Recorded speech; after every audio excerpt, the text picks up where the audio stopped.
What brought you here today? Why'd you come? Well, we came here today, Coko and I, because Coco's my wife, because we met Jessamine on the Mark Steyn cruise a week and a half ago, and she invited us out, and we're all interested in the same things, preserving freedom, beating back cancel culture, and all of those things that are difficult for a musician or somebody in the creative arts to deal with. So we decided to come along and meet some cool new people. Is there pressure, social pressure, on breaking from the progressive or woke narrative? Well, not on me, but I mean, it's like, I mean, maybe there would be if I were in a different phase of life or career or something, but I don't really feel any. And honestly, a lot of musicians, a lot of actors, when you get them alone, will quietly express very similar sentiments to those that we share. So. Why do they have to say it quietly? Well, I guess they feel the pressure, or maybe they have people. I mean, the other thing too is, maybe some of these people have more to lose than I do right now. I'm just being honest about it. So I don't really know. I mean, I don't think there's anything wrong, and I don't feel embarrassed about going anywhere. I don't care if it's sponsored by a Democrat, an independent, a Republican, or anything else that is devoted to restoring individual liberties and a culture of tolerance. And what's the atmosphere in Canada like about that, on those topics, those issues? I'm kind of detached from Canada. I mean,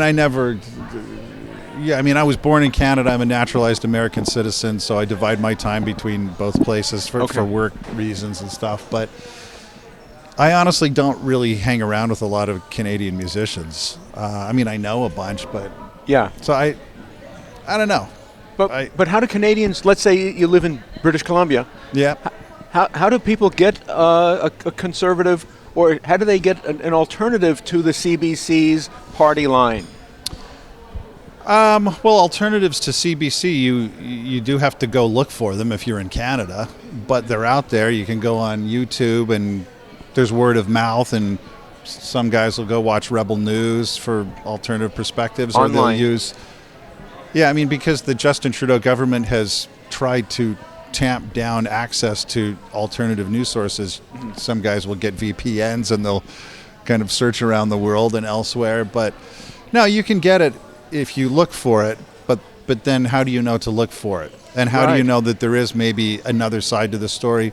And that's where things like word of mouth come into play, and when you're, having, I guess I would say, civil, humane conversations with people that really do share your basic perspective and your basic moral intuitions, but as you say, they're just getting into the car, flicking on NPR or CBC. Yeah. And they just assume that that's the gospel. Right. And well, what about TV? I mean, family life, people sit on the couch, they turn on the television.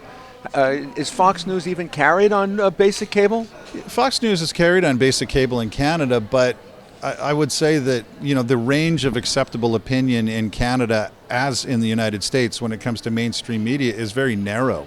I mean, I would say it's relatively narrow. Now, I'm not calling for, whack jobs to pollute everything, or for, unbearable signal-to-noise ratios, but, when Granny used to tell you that there were two sides to every story, you should take that seriously, and you should hunt around, especially if a version of a story doesn't seem to really add up on its face.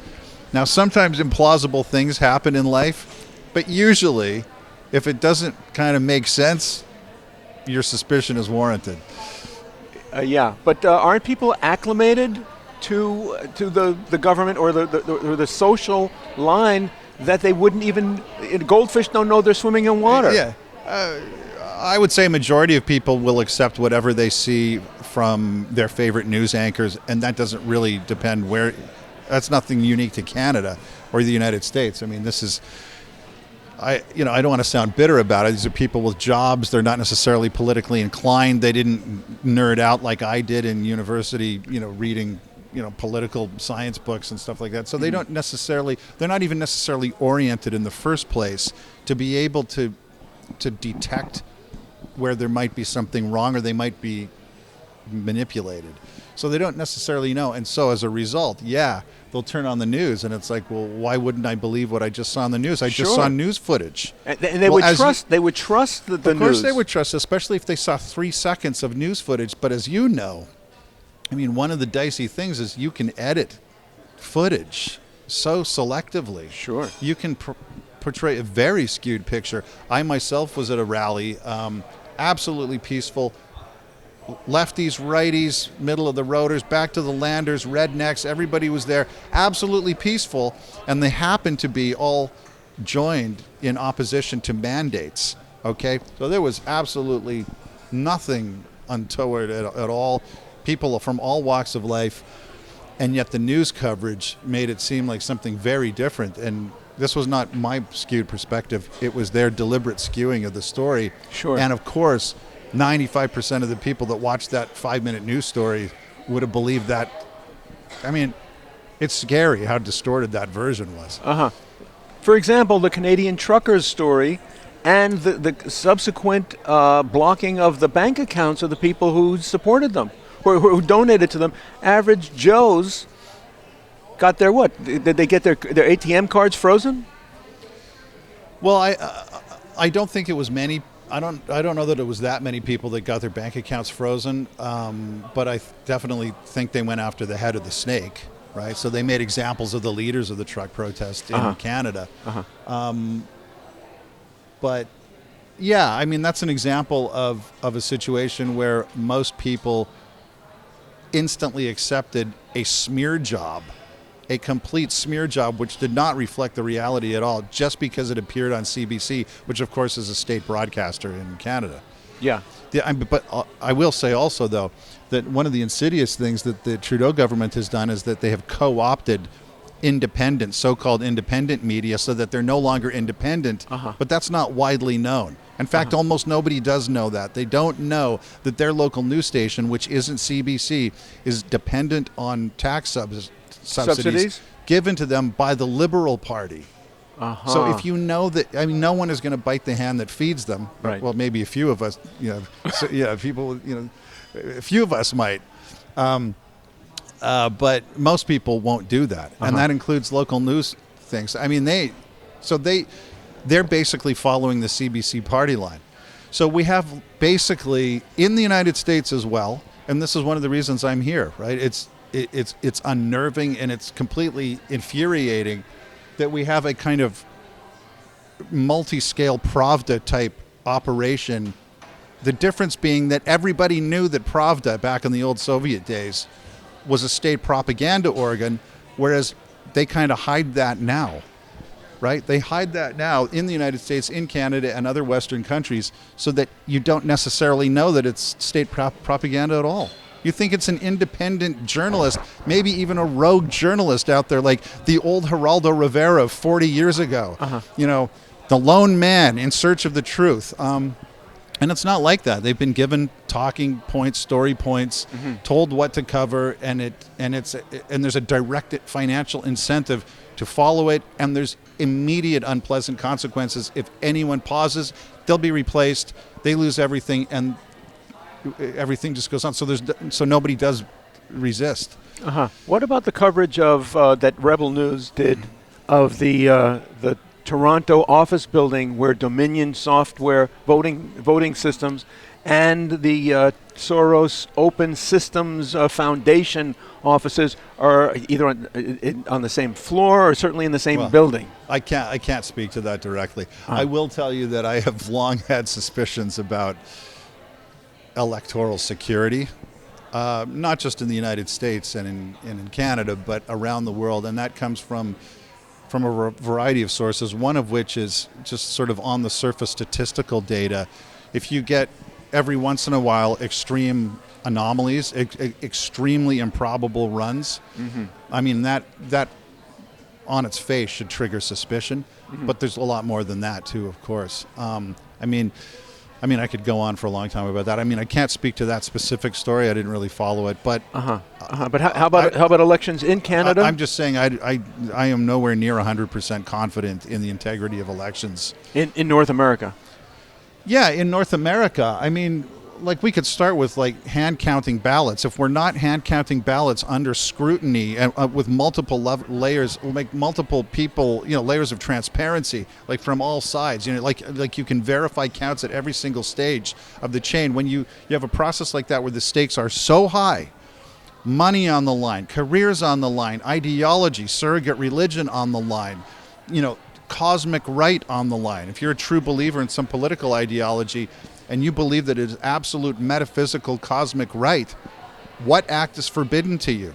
There is none, right? Because any act you do would be justified by the ends that you're achieving. So if you have processes like that, which of course include elections, and there are any vulnerabilities, you should assume as a default that if they exist, they'll be exploited, or at the very least, people will be seeking to exploit them.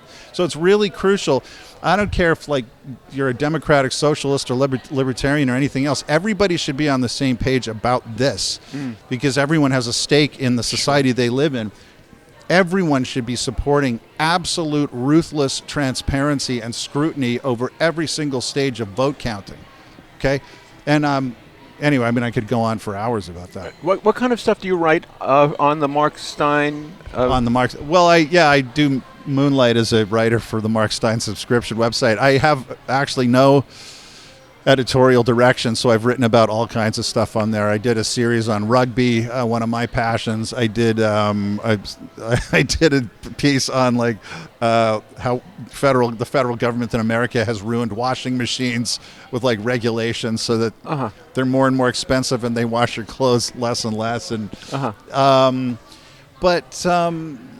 yeah, I mean, I've done more philosophical things that were not topical. I've done obituaries. I've done celebrations of musicians and stuff. So I've been all over the place. Why do you feel that, for instance, songs like, I'll use Guess Who songs like Share the Land, for instance, where there was social awareness, now in a time of things changing, songs about whether it's vax mandates, for instance, although there are, I think, maybe two songs, one by Eric Clapton, one by Van Morrison. Why do you think that artists have been so hesitant in going into a counter anti-establishmentarianism?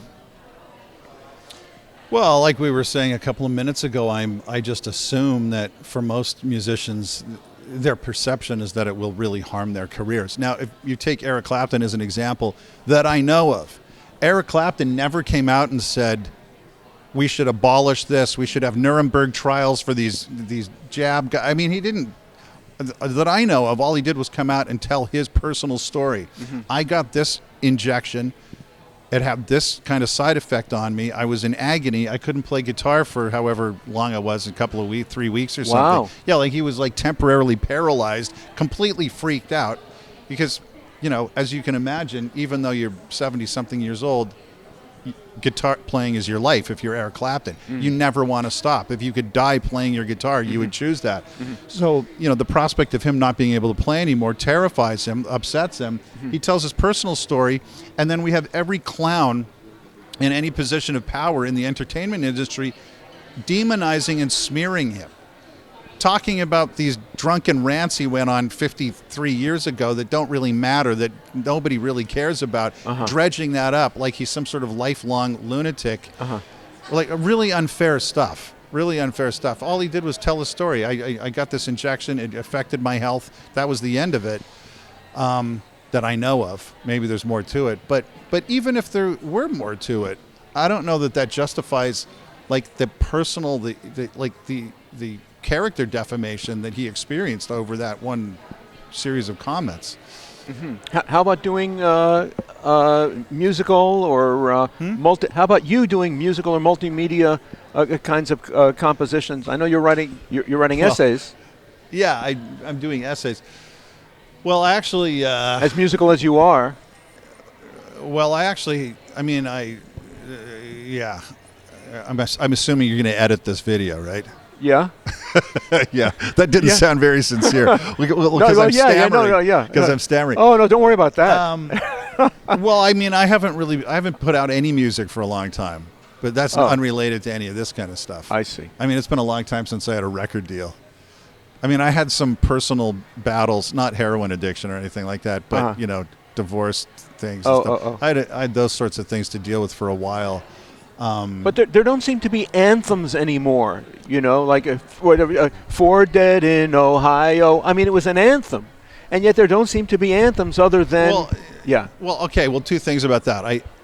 I can't talk about anything specific, any specific attempt, but I will tell you this. Number one, it's got to be a good, catchy tune.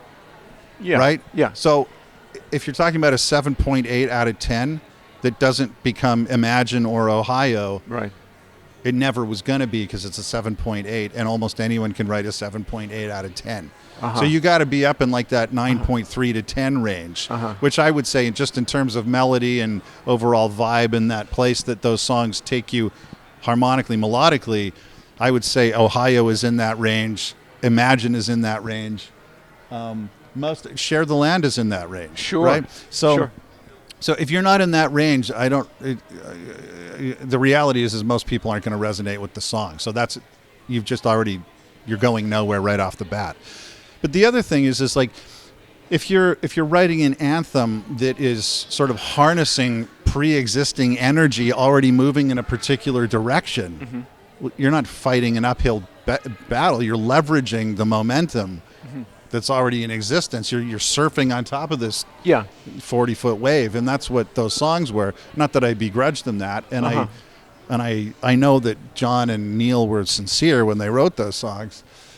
That also is a factor. Is people can sense that authenticity, even if they're wrong, right? And there is something kind of oddly attractive about authenticity, even when you disagree with somebody, when you know that they really see the world that way. So I think, that helps explain why those anthems were big. I'm being honest with you. I know I sound like a hard ass. I would be surprised if there were any killer 9.5, 10 out of 10 songs that were kind of anti the standard, anti zeitgeist, this kind of weird thing that we're... What, the woke zeitgeist? Yeah, like the woke... I would be surprised if there were any kind of like, anthems that were against that were killer tunes. And I would bet you that if we get one, and I think there have been a couple, conservative talk radio would play them. Yeah, they would play them. But if they're great enough, if they got a great enough chorus and everything else is there, and just in terms of a piece of music, they probably would do well, right? It's like, I think about it like this. If you're watching a comedian who's hilariously funny, that it's funny gives him license to say things that you could never normally say. You're kind of not allowed to say. Yeah. Even if you disagree with him, if you're like, God, what a jerk this guy. I can't believe that's actually what he thinks. But you're laughing so hard because there are enough... It's cute enough. Yeah. There's enough kernels of truth there that it resonates with you. You give them a pass. And I assume that it would be the same with songs. If you had a song that was, I can't think of an example, Boys of Summer, and it's 1986, but there's like 2 or 3 lines in the song. Not that I ever particularly liked that song, but it was a big iconic song for him. And if you had 2 or 3 lines in there, or there was some sort of political or cultural message in there, you could get away with that, right? Just because people resonate with every other aspect of the song that much. So playing behind us right now is the Oscar Awards, which is taking place from close to here. Really? Yeah. Once again, I'm not on it. Just unbelievable. What? You didn't know it was today? Kidding. No, I was saying that I'm not on it. You're not right. Nominated. I wasn't invited again. Well, because that makes 50 years in a row I was not invited. Hollywood? David Niven. Oh yeah. Oh, there's a streaker behind him. That's why. 1974. Oscar classic. Yeah. But so on this topic, there are not movies even. The movies that are being made that are anti-establishmentarian are really only in the fringe. The Great Awakening, for example.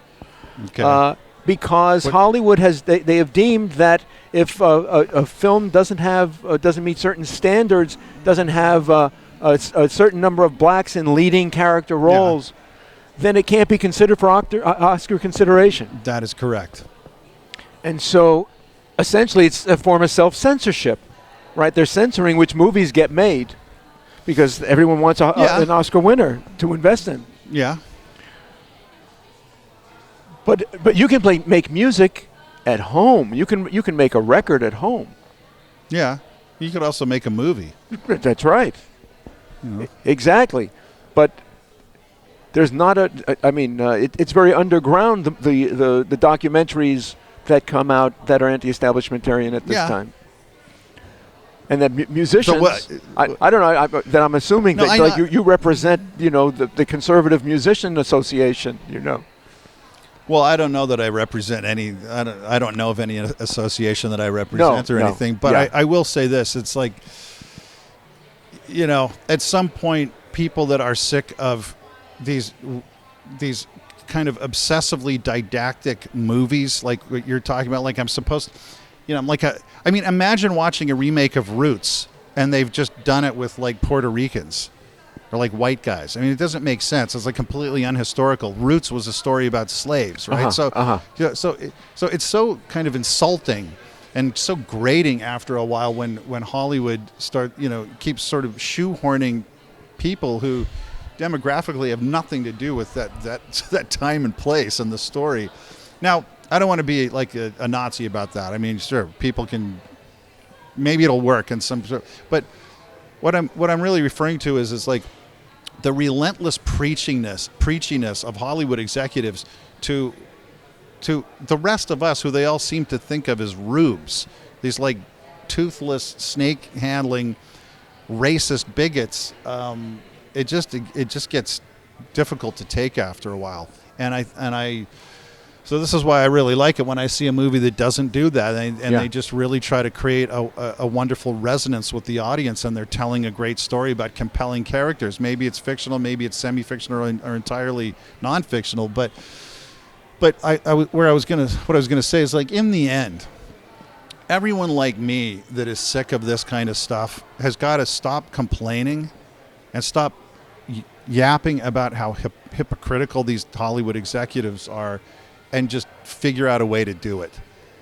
We just figure out a way to do our thing and let the chips fall, make alliances where they're available, and try to make great songs and great movies, write great novels, create great television shows, and have faith that if artistically that DNA is so great that even if they don't toe some bizarre woke line, they're still going to find an audience somehow or other, right? I don't want to particularly preach the opposite. I just want great stories, great songs, great symphonies, great all of that kind of stuff. They're not necessarily political at all, but even that is a challenge. Like, unless you're preaching, right? Unless you have the scene where like some 5-foot girl kills like 5 Spetsnaz commandos with her bare hands that are all shooting like AK-47s at her, or whatever that is they use over there. Like, just to prove that women are strong. It's so completely unrealistic. It's stupid and it's insulting. It's like, come on, that would just never happen. You got to give us something plausible to believe in, to buy in emotionally to this story. So I'm just talking about that kind of thing. I don't necessarily want to do like, I don't want to preach the opposite way. I just want them to stop preaching their insanity at me. I just want to get back to great stories, great songs. Where is the conservative media in Canada?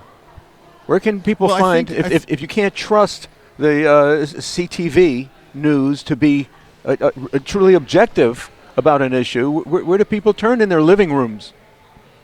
Well, if you want an alternative to CBC and other mainstream news sources in Canada, it's the same as in the United States. You have to go looking for it. You'll find stuff on YouTube. You have indie journalists, young ladies, guys that have sort of made it their personal mission to break stories that nobody else will do. And one of the advantages of the new media world we live in is that everyone is potentially his own very Mike Wallace, his very own Geraldo Rivera, 1982. Like Ezra Levant with Rebel News, but it's not only Ezra, it's other people too. Yeah. So, like I said, I mean, it's out there. It's not as accessible as it should be. Mm-hmm. There is this kind of neo-Stalinist state control over state media and media, which, as I was saying a minute ago, like it's an undisclosed state media. It's like fake private media, So you turn on like the local Regina TV, thing, whatever in Canada, you have no idea that you're not really getting the facts of the story. You're getting a skewed version of it. What happened to Mark Steyn on Canadian TV or North American media? What do you mean? What happened to him? Well, he used to be. Not only was he on Fox News, right, but he was around North America, and then they took him by GBTV to England. Well, Mark used to do regular appearances on the Tucker Carlson show. Yeah. We're talking about Mark Steyn, my buddy of many years now. He guest hosted for Rush, but Rush passed away, and I don't know exactly what happened there, but that show did not continue on with a guest host. And then Mark got a gig with GB News in Great Britain, but that fell apart over objections that Mark did not present enough of an alternative. He didn't have he had guests that presented one side of a story, but not enough of some other side of the story or something like that. So he ran afoul of what are in effect speech censors in the UK. Oh, Ofcom, they call it? Yeah. Press censors, Ofcom. Which is like their FCC. Yeah, and they purport, of course, to be impartial, and I'm no expert in that, but it's difficult for me to believe that they're truly impartial. I mean, how often are these censored? I mean, there's censorship boards. They're like censorship squads. I mean, how often are they impartial? No, they're always slaves to the regime. Right. Right? So. Right. Although the BBC used to be critical of conservative governments, the BBC was, in fact. But what about The Sun, the TV channel with Charles Adler was his name? They would have, it was a conservative cable channel. In Britain? In Canada. Canada. I don't know about that. Oh. I guess it was a while ago. Yeah. Are Canadians, you think, deprived of full knowledge the way that the Chinese communist raised lady talks that the communist people were blinded by the limitation? Well, of course, but it's the same. It's the same in the United States. It's the same in Great Britain. It's the same in Australia. It's the same in New Zealand. Yeah. I mean, all of these regimes, in their own ways. So you might get one regime that kind of hops out in front in one sort of area of, you might say, some form of tyranny or other. I mean, that's a strong word, but so they're overstepping their bounds in one area, and then every one of the other countries is like, oh my gosh, look what they're doing in Australia. I'm so glad that would never happen here. Well, it almost always is happening in some other way. There's some other outrage being perpetrated in one of these other kind of Western countries. And but what all of these outrages, I mean, the outrages are all of a piece. They're all like the same kind of outrage. Mm-hmm. They're all run by these, at best, mediocrities that have found themselves in positions of power. They've been drafted in and sort of, pushed up the ladder into positions of power. They're not particularly impressive people in any way, shape, or form, at least for me. Mm-hmm. I mean, I don't think of myself as a snob, but you meet some of these people and they seem like dullards. They seem like egomaniacs and dullards. Yeah. But they're all kind of in the same club, right?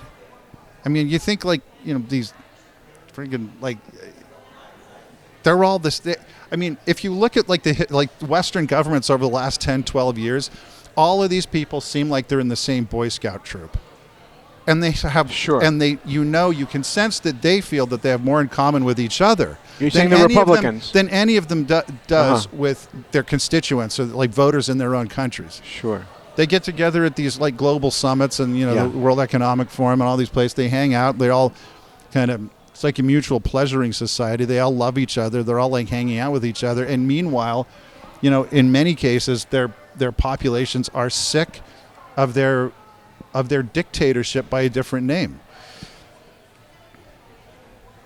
Can I ask you a family question? Okay. Yeah, sure. Politically, where do you fit in the family? There's the other family members? My family? Yeah. I'm the most political person in my family. And in terms of conservative? Well, I don't even know that I would call myself a conservative, really, to be honest, because I'm so sick of conservative loser think, There's no, it's just, when you have like rampant medical malpractice, rampant medical mistreatment of adolescents who GPs, nurses, counselors are consistently lying to every time some poor 13-year-old kid comes in and says, I don't really know who I am anymore. Gender. Yeah, and you have like 5 people up and down the chain saying, I know what's wrong with you. You're a boy trapped inside a girl's body or vice versa. I mean, that is so horrific and so wrong, so damaging, obviously. And then, so you have something like that going on, and then you have a bunch of people that are rightly upset about it. But then when it comes to actually stopping it or coming up with solutions, they always have an excuse for inaction. They always have a reason why they can't do something. And I'm just kind of sick of it. It's hard for me to stomach that. I'm talking about like prominent people. Well, we can't really there's nothing that Trump could have done. There's nothing that DeSantis could have done. There's, what could they do? There's, the Supreme Court would block that. It's like, really? Well, why don't you try? Why don't you try, make them block it? Why don't we freaking do this? Why don't you try instead of giving me yet another excuse to not try anything? So it's just all hot air. I'm looking for more rock, less talk. Okay, like the old radio DJs used to say. Right. On the topic of music, what about are there other musicians in Canada? Because when I think of Midwestern Canada, I think Neil Young comes to mind, and he's so far left. For instance, are there other musicians within Canada who are embracing? I have no idea. Yeah. Huh? I have no interest in Canadian musicians as a general rule, including myself. No, I mean I don't. I have no idea. Yeah. I don't know. I couldn't care less. I mean, literally, the dumbest people in the world when it comes to politics are usually musicians. So like who cares? Yeah. So. Did you fly in specifically for this conference? Yeah, actually, I had a show last night in Boston. Performing? Finished the concert. I was with my dad. We did a Bachman-Turner Overdrive show in BTO. Where was it? I mean, which venue? At Medford, at the Chevalier Theatre. Give it a plug. Yeah. Finished the show, did a meet and greet, got back to the hotel room. We lost an hour because the time changed. Right. And so I didn't even get a chance to sleep, but jumped on the plane, flew here, landed at LAX, drove here, and walked right into the first speaker. So, perfect timing. Yeah. Wow, yeah. That's wonderful. So this is an important thing. What did you think about G. Van Fleet? I thought G. Van Fleet was awesome, compelling story, eyewitness. Did a great job of explaining how the patterns are all similar, and of course they are similar, but it's one thing to know it and it's another thing to hear it from somebody that has lived through it before. So yeah, it was really great. Yeah. Is there more to be learned through the Hong Kong emigrants to Canada? So many in British Columbia. I mean, are they willing to teach North Americans what's coming? Or are they just trying to keep their heads low?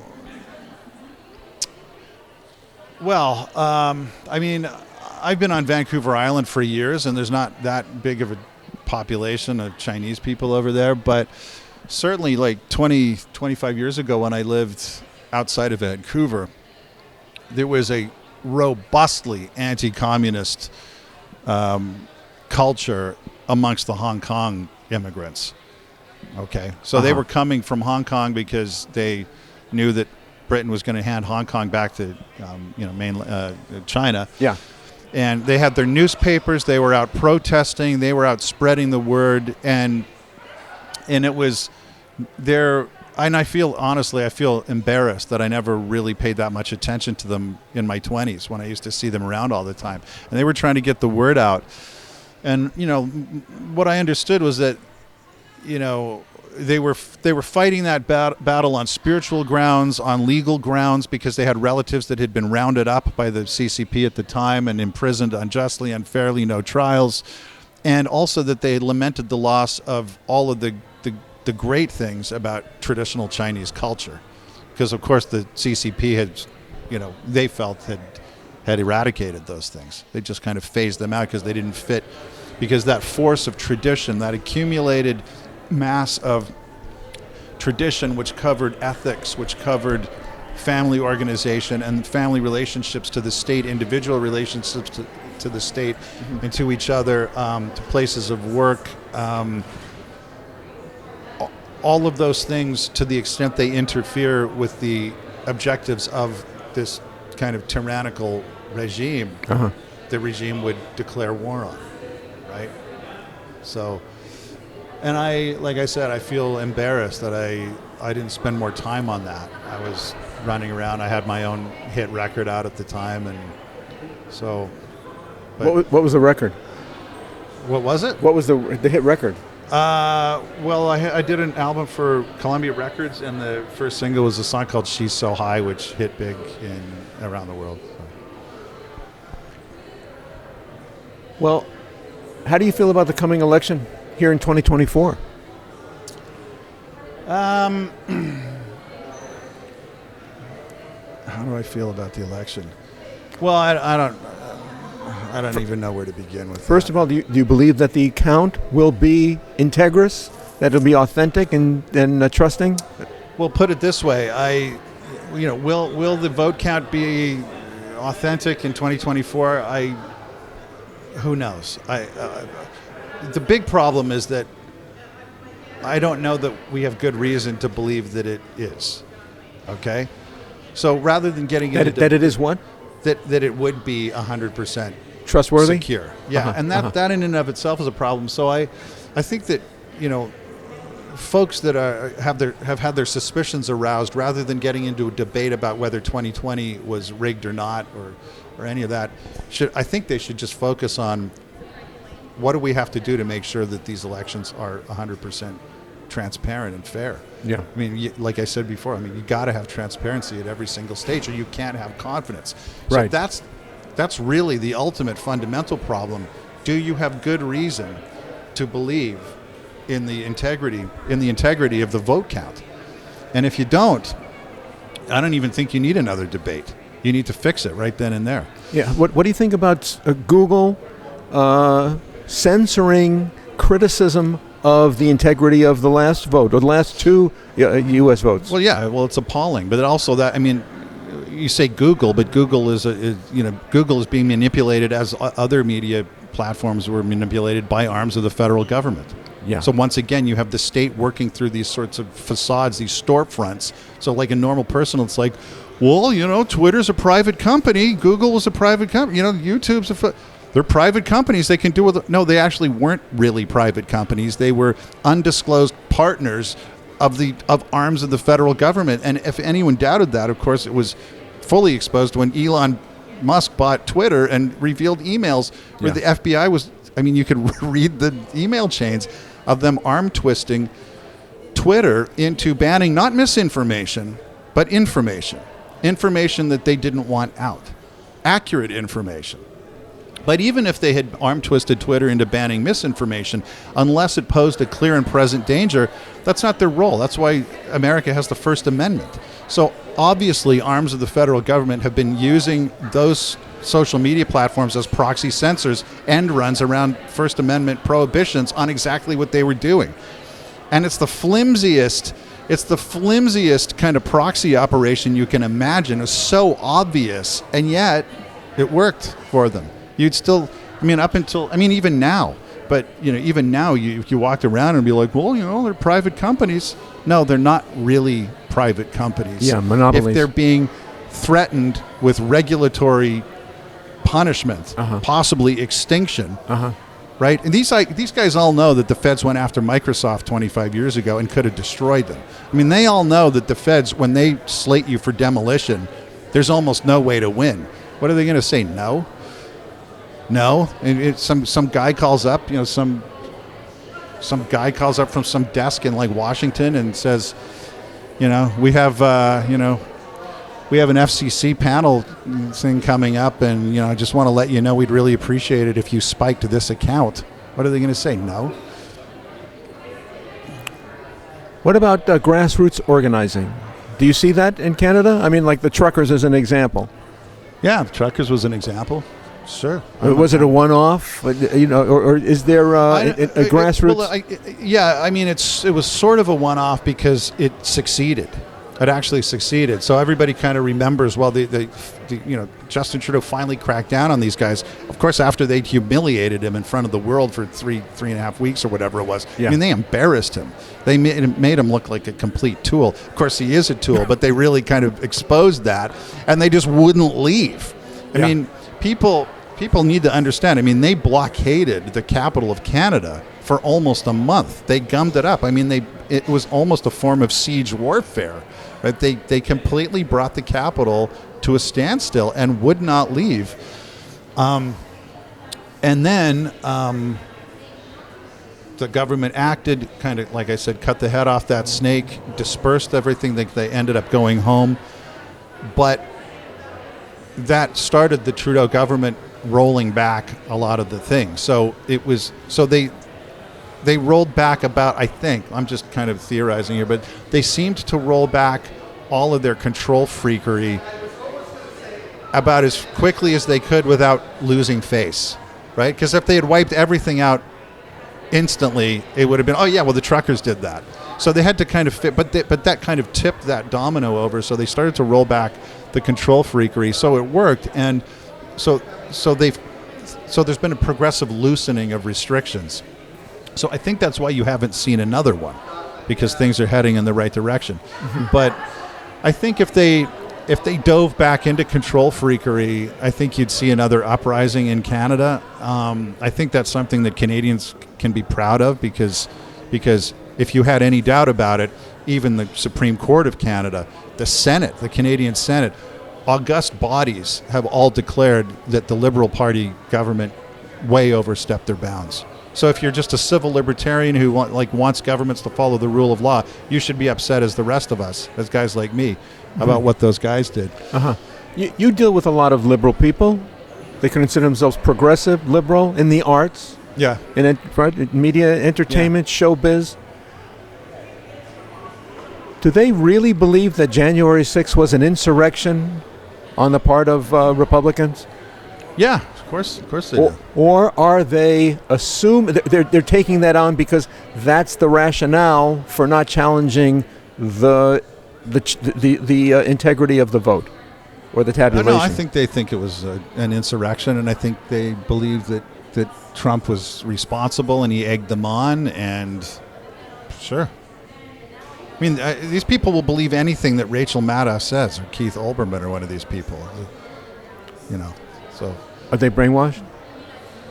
And I'm not saying that they're not in control. That this has been foisted upon them.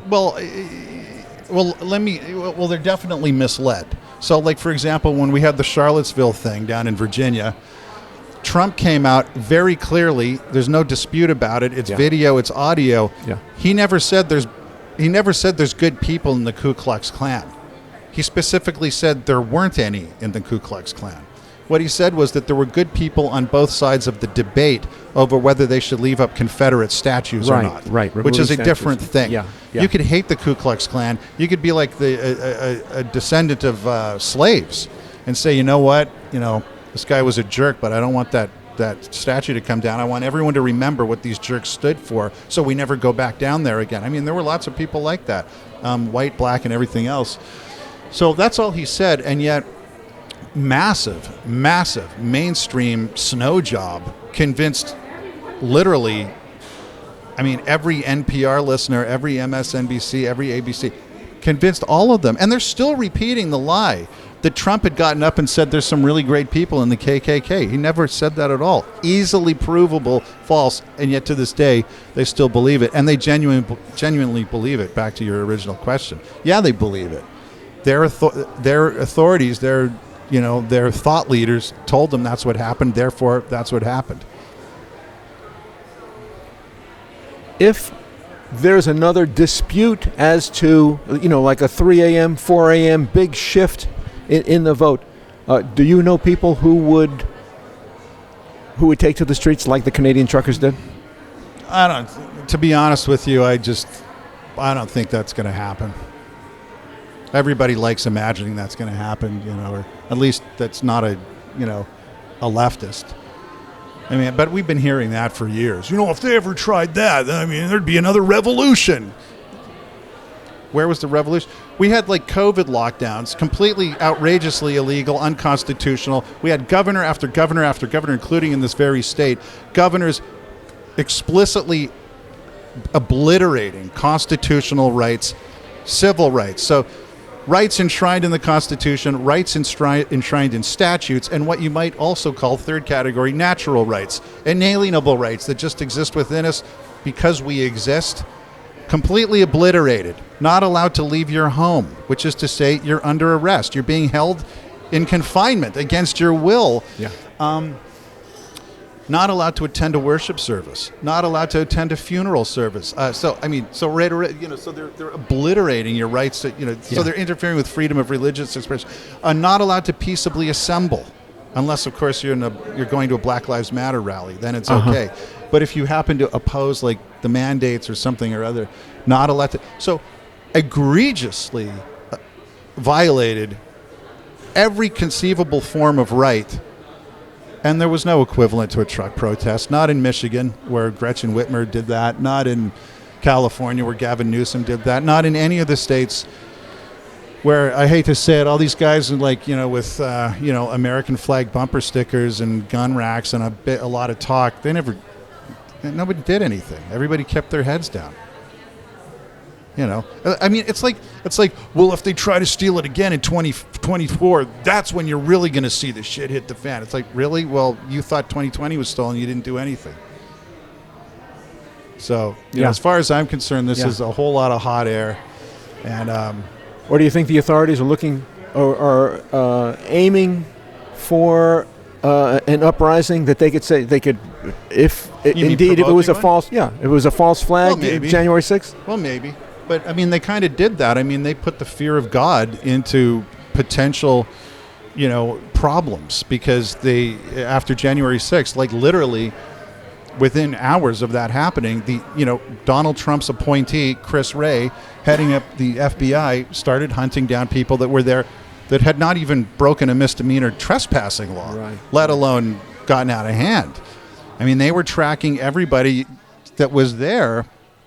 And also froze bank accounts as they did in Canada. So they started to root these guys out, and we have people that have been rotting in DC jail cells for 3 years that haven't even had a trial yet, that aren't even accused that I know of. I don't even know that some of these guys are accused of felony offenses. Right. And where's the outrage? Where's the outrage? But this is why I say, it's just a whole bunch of yap with these